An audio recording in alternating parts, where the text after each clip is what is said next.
Welcome to Speak Up for SaferCare. I'm your host, John Sims, Director of SaferCare Texas, and with me is our Assistant Director, Leanne Cunningham, and our co-host. Hi, everybody.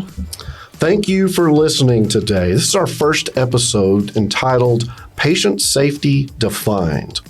SaferCare Texas is the patient safety division of the University of North Texas Health Science Center in Fort Worth, Texas, where it is our mission to challenge traditional thinking to eliminate preventable harm. Speak Up for SaferCare illuminates gaps in care, process, or design that lead to preventable harm in all healthcare settings. Please follow us via our website, safercaretexas.org, and on social media via Facebook, LinkedIn, Twitter, and Instagram. Let's get started. Our guest today is Jessica Maack Rangel. And good afternoon, everybody. Thank you for having me. Excellent. Thank you, Jessica, for being here. We're glad to have you. Absolutely. So Jessica is a patient safety expert. She is a recognized Distinguished Fellow of National Academies of Practice. She has a fellowship in evidence-based medicine. She is a certified change agent, a certified master's team steps trainer. She has a bachelor's of science degree in nursing and a master of science degree in strategic leadership. She has many accomplishments. Some notable ones are that she led a team with SaferCare Texas to create the nation's first certified professional in patient safety, or CPPS, course in a medical school with an astounding 90% pass rate. Yes, ma'am. Jessica also served as the System Patient Safety Officer for a large healthcare organization during the Ebola virus crisis. And her strategic leadership during that crisis received international attention. Currently, Jessica serves as our Senior Vice President of Clinical Innovation, leading 5 departments, including SaferCare Texas, our Simulations Department, the Health Science Center, HSC Health, which is medical clinics, primary care clinics, and specialty clinics, correctional medicine, interprofessional education and practice. She's also our boss, an innovative leader, our colleague, and our friend. So Jessica, again, we are honored to have you talk with us for a few minutes today. Well, thank you for that fabulous introduction. I sure appreciate you both very much. And I'm excited to be here to talk about something I'm very passionate about. So thank you. Absolutely. You are very passionate about patient safety. I have followed your leadership since I joined the Health Science Center, and will continue to do so. I just much respect. But let's jump in here. Sure. So many people might, if you ask an organization or a leader in an organization, hey, is patient safety a priority in your organization? Most people are going to say, absolutely, it's a priority. But can you explain to our audience what that exactly means? What would an organization who prioritizes patient safety, what would it look like? I think that's a great question because you're right. No matter where you go, I suspect a healthcare organization, anyone would say, absolutely, we prioritize that. But that can mean different things to different people. And so I think it begs the question, then what is patient safety? And I want to talk a little bit about that, if that's all right. Absolutely. So we all think we know what patient safety is, and we're all right. The big piece of patient safety that I want to bring up is that patient safety, frankly, is the recognition of human frailty, where we want to be able to apply 100% safe care at all times, not only to our patients, but even to our colleagues, our healthcare workers. We want to always do the right thing, right? Sure. So what gets interesting is in patient safety, yes, we put measures in place to assure that our patients receive safe care. They receive excellent care. They receive information that they need to make good choices. But if we take a step back and we recognize a little bit more about patient safety, we have to sort of peel the onion here if we could. On one hand, patient safety is the front end of risk management. It's a continuum, and I really struggle with considering one without the other, because wouldn't it be an awesome world if we didn't even have to deal with any risk management issues, because all of those things have been mitigated or eliminated on the front end? Sure. And that is the task of patient safety. So, patient safety.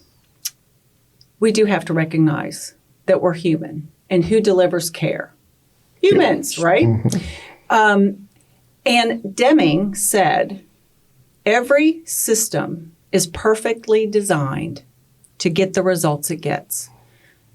So when you consider how we deliver care, we recognize that there are processes, or you can call them procedures, or steps that we take in order to make things happen. And oftentimes, it's the humans that are doing that.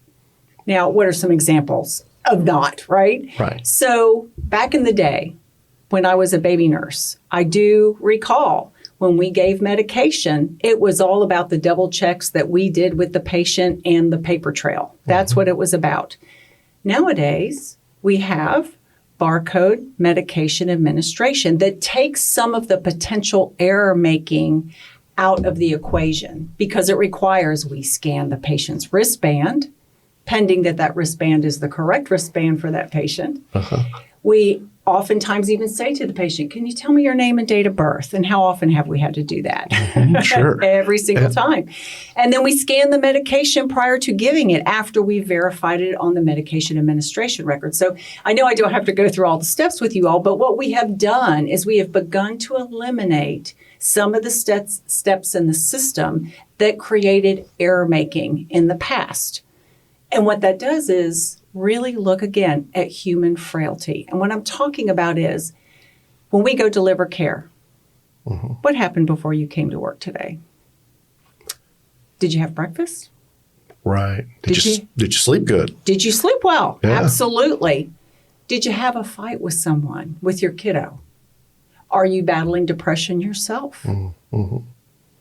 Are you fatigued? Because by golly, it is the Christmas season and you just have no time to do all the things that you want to do during these holiday times. Those things weigh on us. We can't deny that when we come to work, we typically have a bag of our own stuff that we're bringing to the job. Multiply that by the number of caregivers that we have around us. And with that, we have to stop and realize we may not be on our A game today. We may not, for a multitude of reasons. And when we have days like that, we need to assure that we have systems in place that can mitigate our humanness, if you will. Sure. Human touch is important. I believe in touching your patients. I believe in talking to them. I believe in being empathetic, sympathetic. I believe in really partnering with your patient on their healthcare journey. But I also believe if I'm not on my A game, I need to look at you, John, and say, man, I'm just not feeling it today. You got my back today? If I'm really struggling today, can you help me out?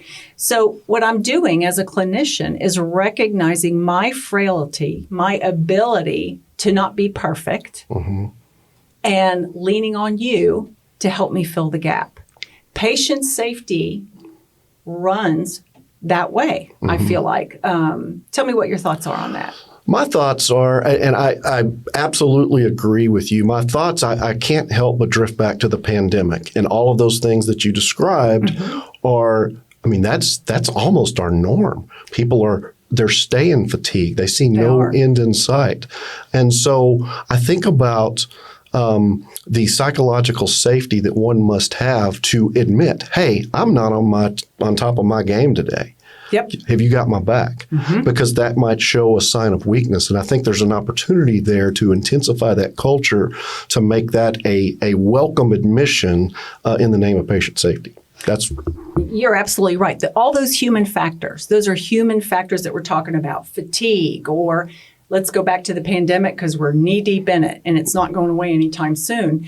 That We have colleagues who are struggling with daycare or concerned because their children are too young to receive the vaccine and they feel unsafe, et cetera, et cetera. What can we do to mitigate that? I think we have to have real conversations about that, because when they come to work, our patients expect and deserve top care, error-free care.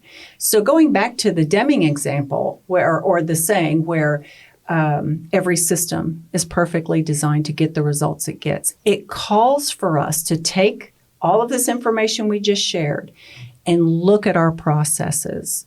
And is there an opportunity to determine spots within our process where maybe we have a double check that's put in place? Or again, I go back to that barcode medication administration system. Those make a tremendous difference in medication errors. And John, you remember in your clinical days, how many errors did that potentially catch and never reach the patient? Oh, yeah, absolutely. It caught some. Now, I will say there is always an opportunity to look at the system and to revise it, because there are still some errors that occur with the barcode system. But you're absolutely right. The days of us taking the medication administration record in the room and doing 3 med checks, that was the standard. Oh, yeah, it's absolutely changed medication safety in that regard. Yes. But always an opportunity. It is an opportunity, and I think we have to think of new ways all the time in which we can mitigate our human factors that can lead to harm, and as a result create systems where it's nearly error-free, if not completely error-free. And I'm excited about that, because even we think of our engineering partners. Boy, do we need clinicians who know engineering. We need some biotech. We need to understand better how to implement things that can make it safer for patients. So I'm excited. We're living in a very incredible time where these questions are being asked. And patient safety is really something that we all talk about. We should continue to talk about. And getting back to your question, when someone says, yes, my organization, it keeps patient safety a priority, I want to challenge you that let's talk about the principles of high reliability organizations. And high reliability organizations, as you know, John, are like the nuclear power plant, our airline industry. They really follow the 5 principles, which are fabulous. And we can talk about those at some point if you like. Sure. But the piece that is near and dear to patient safety is sensitivity to operations, which means that of course, you can ask someone who's perhaps not touching patients, is patient safety a priority? And it may be, but go ask the people who are touching the patients every day and ask them, tell me what you do every day that keeps your patients safe. And then I would challenge everyone to then ask, what's the next big thing that's going to go wrong? Because they can identify for you where we have a gap in our processes that we could probably mitigate, enhance, change, improve the process to where we eliminate a chance of someone being harmed. So absolutely, I think patient safety through many of our credentialing organizations like Joint Commission, patient safety is a priority. And when they go and do accreditation audits, it's exactly what they're looking for are some of those patient safety pieces. But it's something we should all have in place. And as you know, in our primary care clinics, we consider patient safety a top priority. And what does that mean for us? Well, if you were to ask any of our frontline clinicians, which you and I both jump right into care. That's right. We like to ask name and date of birth and confirm that the record that I'm looking at is who you are. And we correct any errors if there's something that's not correct. But even if 18 times in a 5-minute segment of time, we ask name and date of birth. Yes, we got it. Yeah, there are gaps that's how we close the gap. So it's really important. And I think that primary care has a beautiful opportunity throughout the nation to begin to implement patient safety checks. And at first, it doesn't feel very convenient because sometimes it requires an extra step. But part of that is looking at the system and eliminating unnecessary steps. So it makes it much easier for everyone. Boy, I tell you, that is a very thought-provoking and very thorough answer to how we can prioritize patient safety. Amazing words from a patient safety expert. Absolutely. Leanne, what are your thoughts? Well, I have a question. I know I've been in the department with you for about 3 years now, and I know that you have many years of healthcare experience in various settings. If you would, could you share an actual or a near miss event in one of those settings, if it's HIPAA compliant? If you would, please. Sure. Great question. Another great question. Well, because I want to continue to honor HIPAA, I want to honor patient privacy, I can give you a general discussion. How about that? And That we'll works talk for about me. that. Can you tell us what happened? Sure. And I think in general, one of the risks that we take sometime, and in fact, I think John and I would call it a workaround, is the practice of sharing passwords within an acute care setting or any setting where there's an electronic health record. It could be in the medication machine that we have to put in a password or a double check. But sharing of passwords is the elephant in the room. People want to believe it doesn't happen, and I can assure you that it does. Seen it. You're absolutely right. And it's not bad people. It's not bad clinicians. But sometimes our processes or sometimes variables come into play that people want to take shortcuts. Right. And so as a result of that, what we're doing is compromising patient safety. So, for example, medication needs to get a double check, okay? And we have someone say, yeah, just use my log on, and that's your double check. And the first individual goes ahead and utilizes that particular person's log on as a double check, administers the medication, and it's the wrong medication. There's an error. And that's an actual event versus a near miss. Is that a common occurrence? I Would you wouldn't say? say that's common. I say it happens for sure. And what makes it challenging is that a medication error happens. Person number one who actually administered the medication and error is no longer present. The other person is, and they're called in to say, hey, we noticed this medication error. Can you tell us what happened?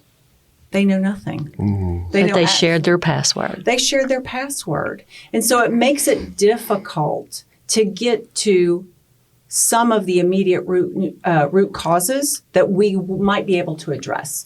But what it does bring out, it's another root cause, is that it begs us asking that clinician, what were you thinking at the time that your colleague asked for your password? What was going on? Take us back there.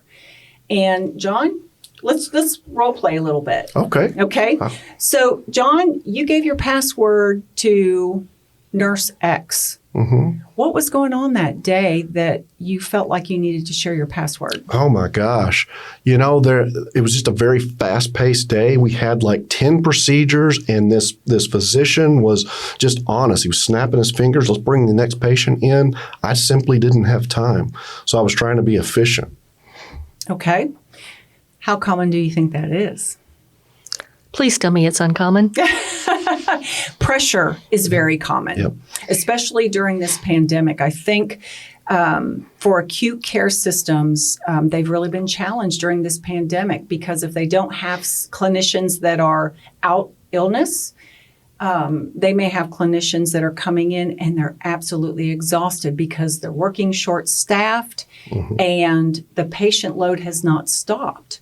And if you consider the emergency departments in particular, they don't get to close their doors. It has to be a very unique situation for them to close their doors. And because of federal EMTALA laws, patients need to have their emergency medical condition ruled out by a physician. So here we are. We have open doors, we have short staff, and we have incredible pressure mounting on our clinicians. So we have these external factors that can force a medication error, an actual event. And so John's dead on with it's exactly how that conversation would go. And there's much regret. Now, did John set out to harm a patient? Absolutely not. Is John human?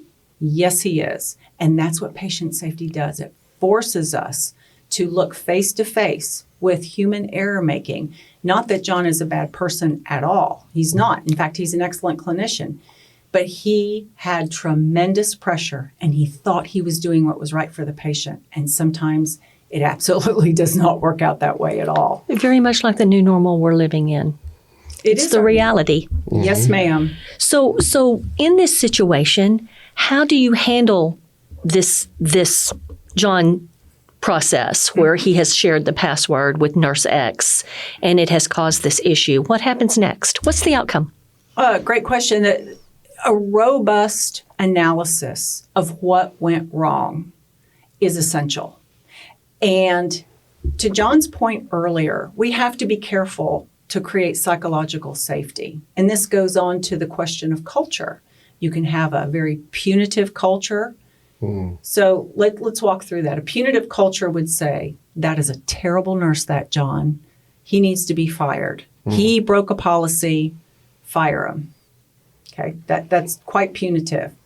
But it doesn't eliminate the fact that the variables that led to the error, they still exist. We have not mitigated them. In fact, we've ignored them. So it's easy to blame, punish, eliminate. And that's not healthy for patient safety at all. On the other hand, we could go blame free. Well, John was doing the best he could. Sorry, John, hope things go better tomorrow. We're still not addressing the fact that he had tremendous pressure, sick patients, acuity's too high, not enough staff. We've now ignored that as well. And we end up having a very permissive culture. But at the very end, what we hope to have is what you are leading us to is a just culture where we do take the time to look at the whole incident, everybody who is involved, let's sit around the table and let's talk about it, create the psychological safety to say everything you say here is confidential, but we want to fix what went wrong. Now, it doesn't mean John's not culpable for breaking a policy, and we have to address that.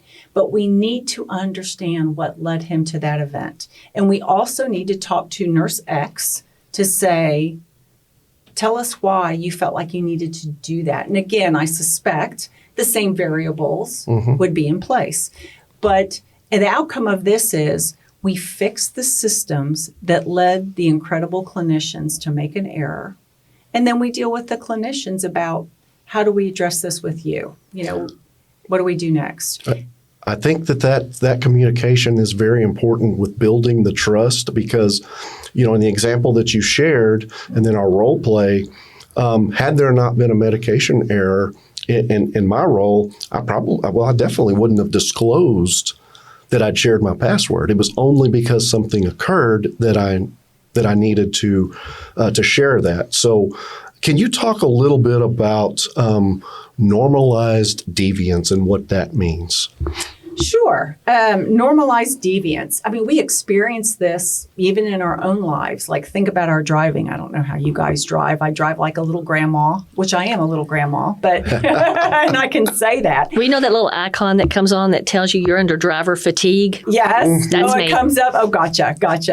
But we can talk about it in that context. So normalized deviance, in the definitions, it's an incremental process that gradually adjusts your perception of what is safe, okay? Meaning that at some point we're doing something unsafe, but it's normal to us. Let's talk about your driving, Leanne. So let's just say you're on Chisholm Trail and you're used to driving 80 miles an hour. Okay? Are you behind me? I know, I probably am. I'm just saying. Guilty. Okay? But at some point, Chisholm Trail slows down to 60 miles an hour as it comes into Fort Worth. But you have never been caught going 80 through there. You've never had a crash going 80 through there. Nothing adverse has ever happened to you as a result of that. So here we are, 4 years later, and you're still going 80 miles an hour. But have you increased your risk? You betcha. You bet you have. You're going to tell me that all good things come to an end eventually, aren't you? I'm telling you, you should go 60 miles an hour. I will while I'm weaving, apparently. But that's really, we get that normalized deviance. So let's go back to the example earlier in the clinical setting that we were visiting with John about. So John's been at this particular organization 10 years, and so has Nurse X. They've always shared passwords. Nothing bad has ever happened. So even though we know policy says I'm not supposed to share my password, we're doing it, even though it's a workaround, even though I'm feeling the pressure. But it turns out, even when I'm not feeling the pressure, hey, just log me in and as your double check. So all of a sudden that becomes normal to us. And it doesn't happen overnight. It's just this slow, incremental, Leanne starting at 65, 70, 75 miles an hour, 80, and it creeps up on us. So normalized deviance can get us into this perception that everything's okay and safe, when in fact it is not. Kind of like the frog sitting in the boiling water. Is that true? I heard that wasn't true. You heard that wasn't true? Well, I mean, I'm not going to try it, but certainly not going to try it. But I mean, the analogy works, right? I mean, you're sitting there, you don't feel that it's too warm. yes. Kind of like being in a swimming pool, and then you die. Yeah. Right. So there's harm. That's excellent. I appreciate that. Okay. So could you give me a little bit more on cognitive bias? Sure. It's considered an error in thinking that leads you to this misperception of information you're receiving in your environment. What that means is it's easier to give you an example that affects your judgment. So I'm a 20-year-old female, I wish. Me too. Really? Athletic. I run marathons. I look great. I eat right. I have no past medical history. I'm having chest pain. Okay? I'm under a lot of stress in school. You're not having a heart attack. You're 20 years old. You're healthy. Oh, wow. Bingo. Yeah. And then I go home and I die from a massive MI. That has happened before in the nation. It has happened over and over again. Oh, you're too young. You're too healthy. You're too this. You're too that. And that we've created a cognitive bias in this example of what young, healthy, athletic females can and cannot have. We're stereotyping all over again in a way. We are. And it's very, very dangerous to do that. But again, patient safety requires of us to recognize our frailty. We are all subject to cognitive bias. All of us. Just like if you see someone who's morbidly obese, and that's the technical term, not an insult. Sure. And you see them walking along the sidewalk, you feel like you have to watch them really closely. Mm-hmm. But guess what? They could be in a lot better shape than you are sitting in your car passing them by. Again, we have this cognitive bias. And of course, I gave the weight and age perception, but there's many, many, many more that cognitive bias leads to mistakes, errors of omission, errors of commission. But those two examples prove that bias because, again, 20-year-old, female, healthy, no issues, dies of heart attack, morbidly obese individual, absolutely has to be unhealthy. I didn't think about it like that. That's a great example. I think about like a bell curve and, the high percentage of medical errors. It's really a small percentage if you think about it globally, but lives are being changed, quality of lives, and sometimes it ends people's lives due to medical errors. But if you put everybody in that, 68% of the main distribution, and then you forget about, the tails of that bell curve, that's where we need to focus. That's where we need to really not rely so much on our, our knowledge and experience, but what that individual patient is telling us, and then investigate accordingly. Absolutely. I mean, and it goes back to, again, the basics of healthcare, where we just have to listen, and that is patient safety. So I'm looking at you, and I'm making determinations as a clinician already based on, how healthy your skin looks, the color of your skin, meaning that, is it pink? Is it gray? Are you pale? And Leanne I'm is sallow not. and tired. Leanne is not. But we're always taking in information as clinicians. Mm-hmm. We do that, Leanne. Yeah, the nonverbals and the verbals. Again, I've worked with you for 3 years, and you do that across the department and the division. There are moments that you catch things and say things that are only in our minds. You bring the reality forward, and it's like, you're right. I don't really feel that well.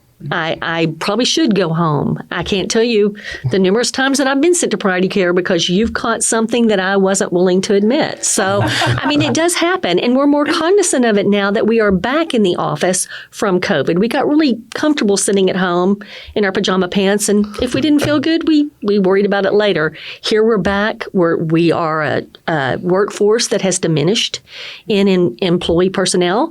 We're trying to get new employees, retain the employees that we have.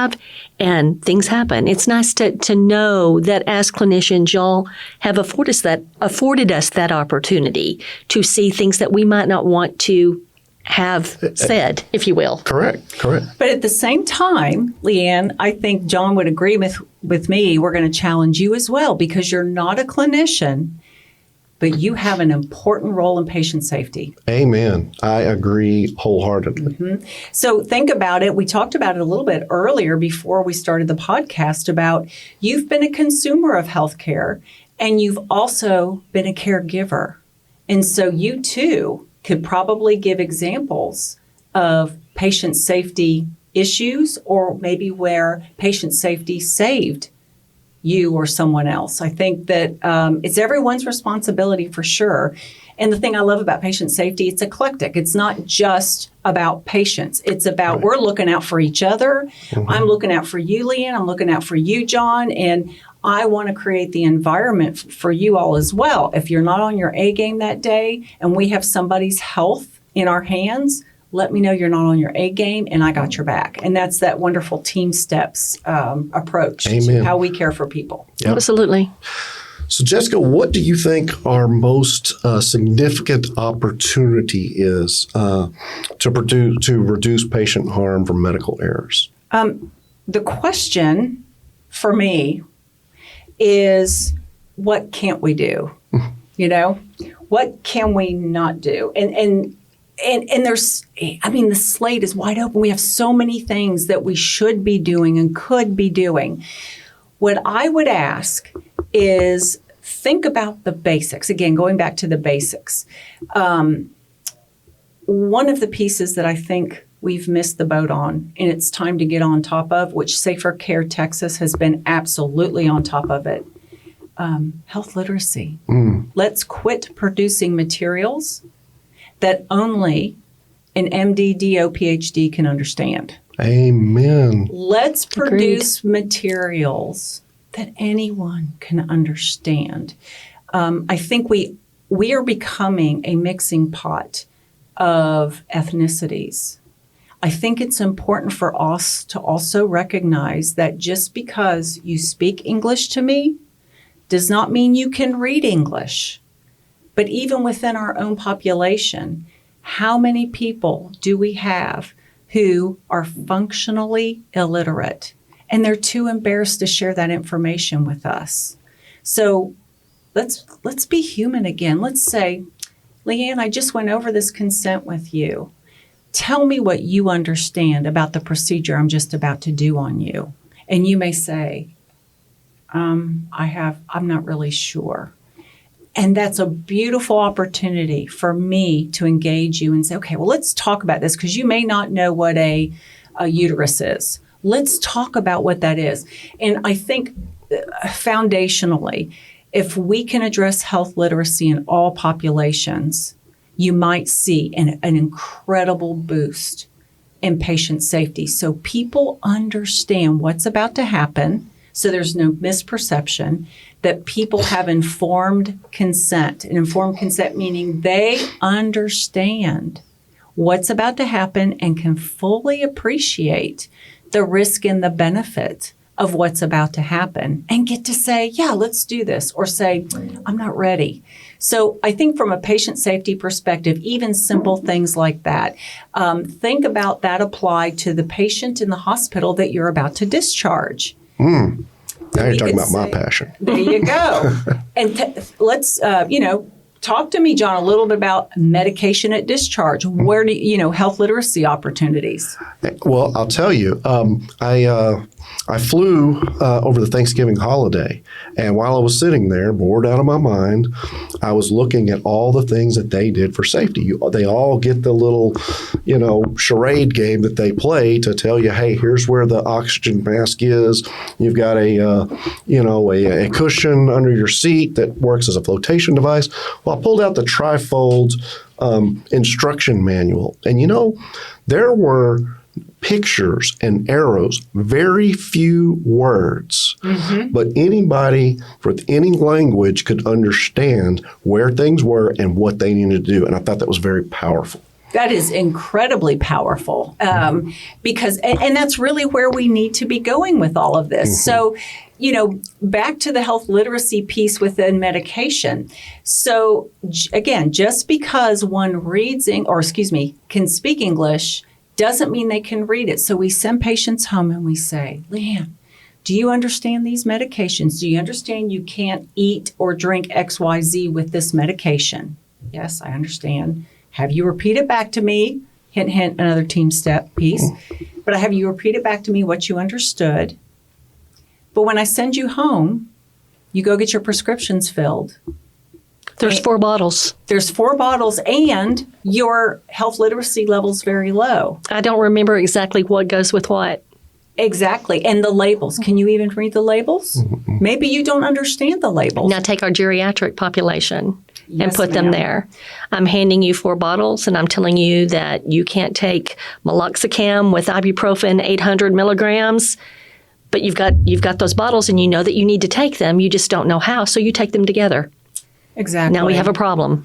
Well, and, for older adults, and I'm one of those, I can tell you that it's getting more difficult to even read the writing on the bottle. It's tiny. It's minutia. So I think that also requires that interprofessional approach where you tell me who your pharmacist is or your pharmacy of choice, and I can call them up and say, for Miss Leanne, could you please print it in Vietnamese?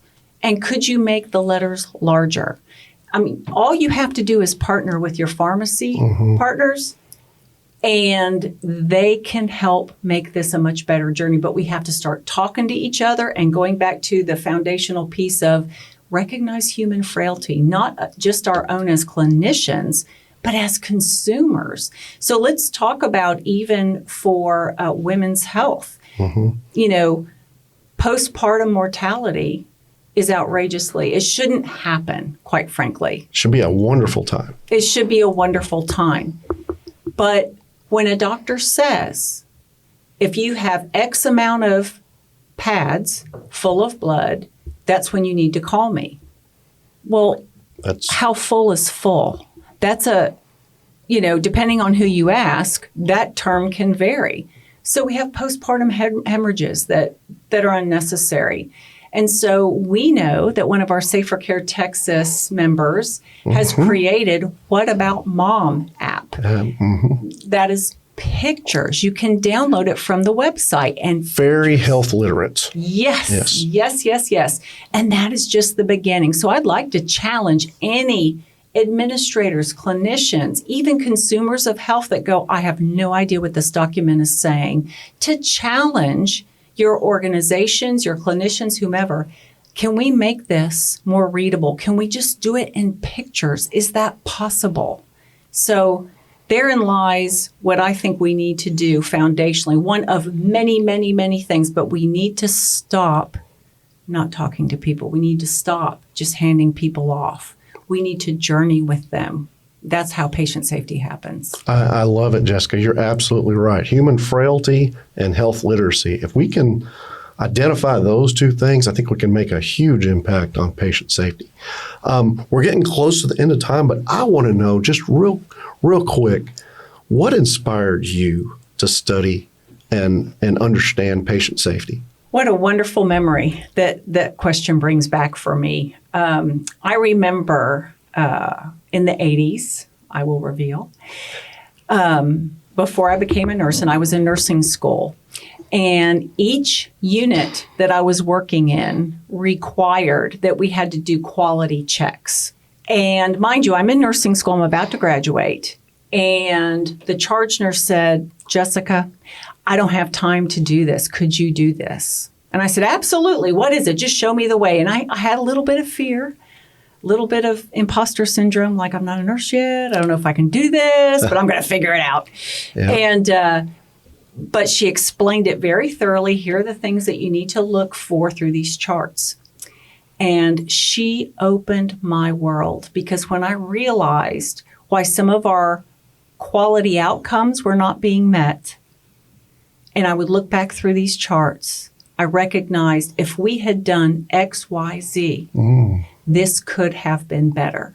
Wow. And that's what planted the seed in the 80s. And this is before we were marching around talking about everybody must be patient safety, high reliability.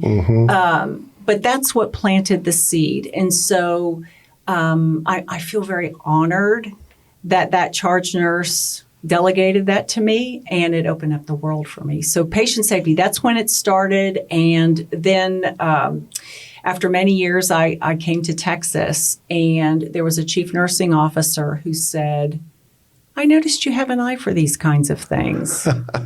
How would you feel about?" And I took her up on it, and it has been just such a blessing ever since then to be able to serve in that way. Well, on behalf of SaferCare Texas, I want to say thank you. Amen. Well, and me you. too. That's a great story. I never knew that, but that's awesome. And you've, like I say, it's been very awesome to watch you, grow, especially in this university, and how you've taken patient safety and empowered our teams to be innovative and to create solutions for healthier communities. I just think it's awesome. I love what you shared today about human frailty and health literacy. Can't tell you how much I appreciate you being here today. And on behalf of SaferCare Texas, Jessica, I want to thank you for coming. I want to thank you for sharing your knowledge and your expertise with us. I want to encourage all of our listeners to speak up. Become an advocate for yourself, your family, your colleagues. SaferCare Texas, we want to hear from you. Please be our guest. If you're a healthcare worker, a counselor, a subject matter expert, a former patient, or a caregiver, if you have a patient safety story that's HIPAA compliant, please contact us. Contact us through our website at www.safercaretexas.org, or as a reminder, you can follow us on Facebook, Twitter, LinkedIn, or Instagram. Thank you again for joining us, Jessica. It has been an absolute pleasure. Thank you so much.